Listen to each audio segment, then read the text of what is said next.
O jornalismo da UDIA TV exibe agora uma reportagem especial sobre a atuação do Ministério Público na prevenção e combate aos casos de abusos sexuais contra crianças e adolescentes. Considerando a rede de proteção à vítima, até a responsabilização do agressor nos termos da legislação vigente. Essa reportagem especial, você vai acompanhar agora, você vê aí as imagens. Foi um material produzido pelo Departamento de Jornalismo da UDIA TV, mas produzido assim de uma forma muito profunda, muito cuidadosa, para levar até você essa realidade, que todos nós conhecemos, mas não conhecemos profundamente. Na tela. Segredos que destroem infâncias. É no silêncio e na escuridão que a dor se esconde. Mas quando a luz da denúncia se acende, ela revela traumas e um pedido de socorro. Na época eu era uma criança, a questão da denúncia, teria que ter partido das pessoas que estavam comigo, isso não aconteceu. Eu acho que isso me mostrou que se eu deixar pra lá, tá ok. E eu deixei pra lá. Mas aquilo que você deixa pra lá e não resolve, ali matando de pulinho em pulinho. Essa mulher que preferiu não mostrar o rosto, mas que vamos chamar de Bruna, tem 30 anos. Carrega uma história de dor que começou quando ainda era criança. Aos 6 anos de idade, foi abusada pelo sobrinho de um amigo da família. Guardou o segredo por anos. Quando teve coragem para falar, a reação da própria mãe a feriu. Um dia à noite, a gente estava assistindo filme, eu disse, mãe, eu tenho um negócio para lhe contar. Eu disse, o que foi? E aí eu falei com as minhas palavras. E aí ela ouviu e tudo e disse, não sei mais por que você deixou. Eu disse, eu não sei se eu deixei. Eu não sei a resposta, assim, eu não sei. E quando ela disse isso, querendo ou não, é minha mãe. Mas quando ela disse isso, eu disse, meu Deus, por que eu deixei? Veio uma, sabe, ao invés de dar aquele alívio, foi outra coisa pra cima. Disse, meu Deus, a culpa foi minha, eu não devia ter deixado. A culpa foi minha, a culpa foi minha, a culpa foi minha. A história de Bruna não é um caso isolado. De acordo com a Secretaria de Segurança Pública do Piauí, em 2023 foram 1.441 casos de abusos sexuais contra crianças e adolescentes no Piauí. Em 2024, o número subiu para 1.466 casos. E até agosto deste ano, já são 1.013 casos. Isso representa 69% do total do ano passado. A violência sexual contra crianças e adolescentes é a que mais choca quem atua na defesa e na proteção desse público. Em alguns casos, o inimigo não vem de fora. Ele está mais perto do que se imagina. 80% dos casos que chegam ao conhecimento do Conselho Tutelar, as violações acontecem dentro do seio da família, que tem a obrigação de proteger, de cuidar, são os primeiros a violar. Toda e qualquer denúncia, seja ela por agressão física, psicológica e sexual, acontece dentro do seio da família. O que mais choca mesmo é a gente saber que uma criança de 1 ano, de 2 anos, de meses, ser abusada sexualmente, aqui mesmo em Teresina, pelo próprio pai, que tem a obrigação de zelar e de cuidar. Ele próprio pai é abusado do corpo de sua filha. A criança, ela é um ser humano em desenvolvimento, então ela ainda não tem noção de muita coisa. Ela ainda é muito emotiva, e o abusador, ele não se mostra para a criança como um monstro que ele é.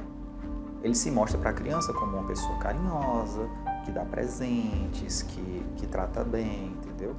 Aí pratica o ato de abuso, aí depois trata bem de novo, entendeu? Isso cria uma confusão na mente da criança que ainda não sabe nem o que é aquilo, que às vezes dificulta também a investigação e a própria denúncia.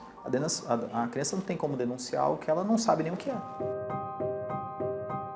O agressor se aproveita da fragilidade da infância, quando não se tem certeza do que é certo ou errado, o que é permitido e o que não é permitido. O agressor manipula, ameaça e faz acreditar que ninguém vai ouvir a vítima. E muitas vezes, a criança ou adolescente realmente não sabe o que está acontecendo. No que eu me lembro assim, não chegou a ameaçar diretamente, mas ficava com esse discurso de: olha, aquele tom, não fala nada, fica quieta, não comenta nada não, porque minha família é amiga da tua família, porque vai acabar com a amizade deles. Jogavam uma situação pra cima de mim que não tem nem cabimento.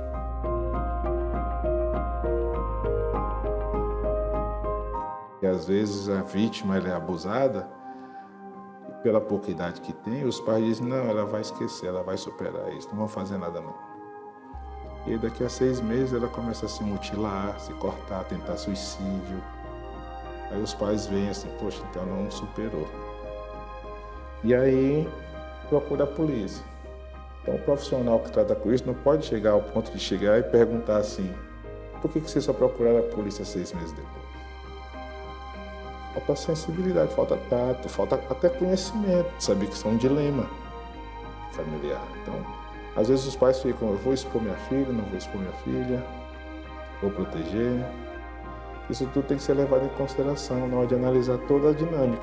O silêncio é a escuridão que aprisiona.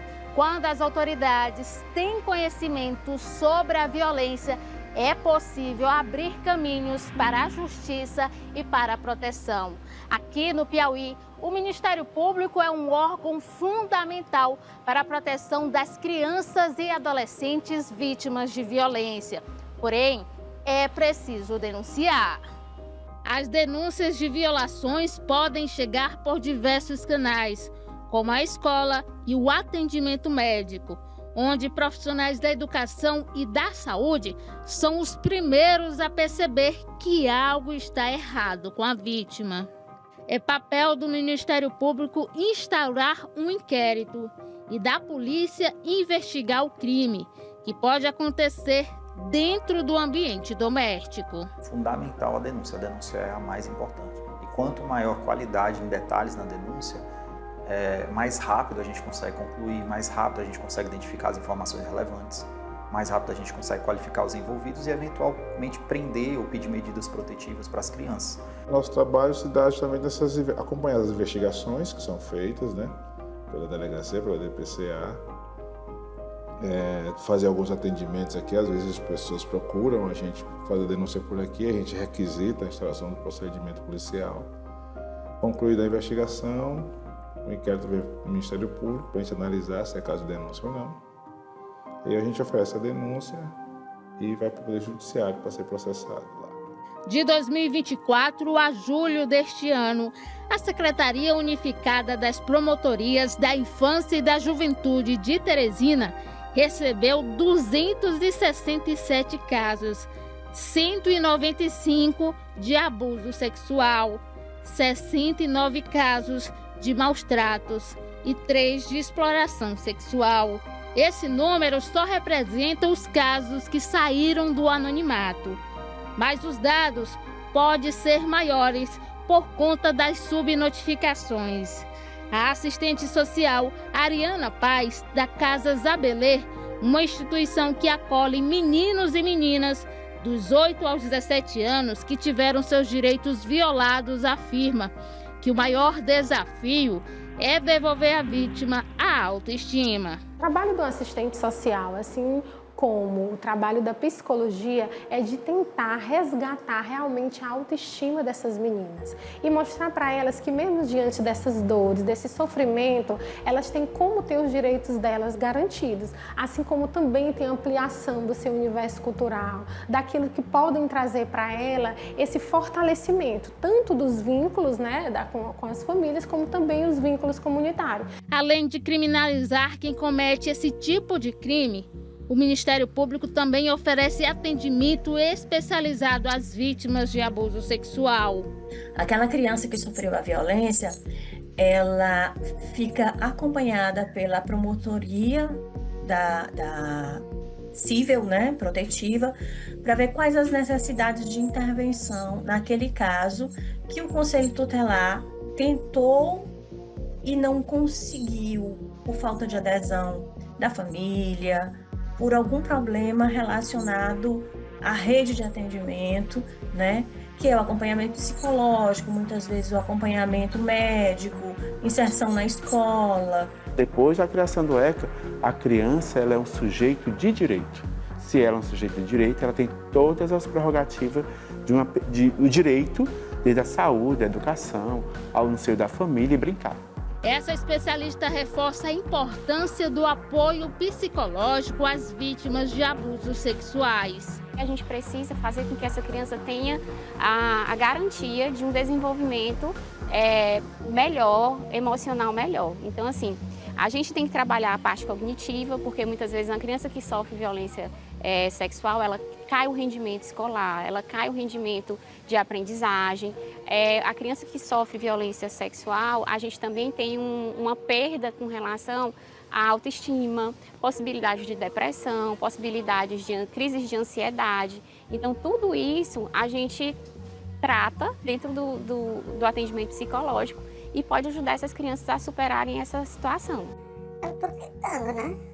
Tem pessoas que me ajudam muito, minha família. Superar, a gente não supera, a gente aprende a conviver com aquilo e a cuidar das marquinhas, para que elas não abram, cuidar da ferida para que ela vire só uma marquinha, não volte a sangrar de novo.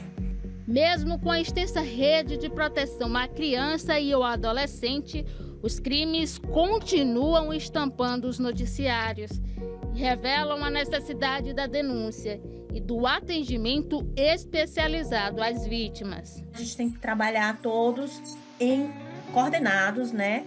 E buscando atender de forma mais ampla possível essa criança ou esse adolescente vítima de uma violência.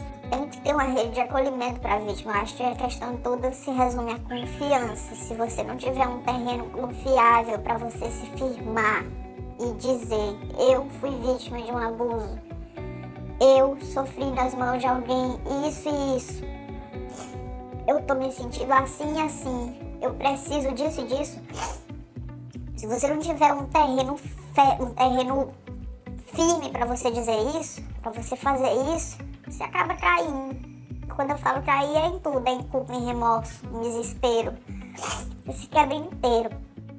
Então precisa de uma rede de proteção. Então, há muitos canais de denúncia. Você vai ter a própria delegacia, você vai ter o site da Polícia Civil, tem os denúncias anônimas, agora você tem o BO Fácil, você vai ter Disque 100, Disque 180, tem formas anônimas de você fazer, conselho tutelar, na escola. A vítima ela pode denunciar onde ela se sentir mais à vontade.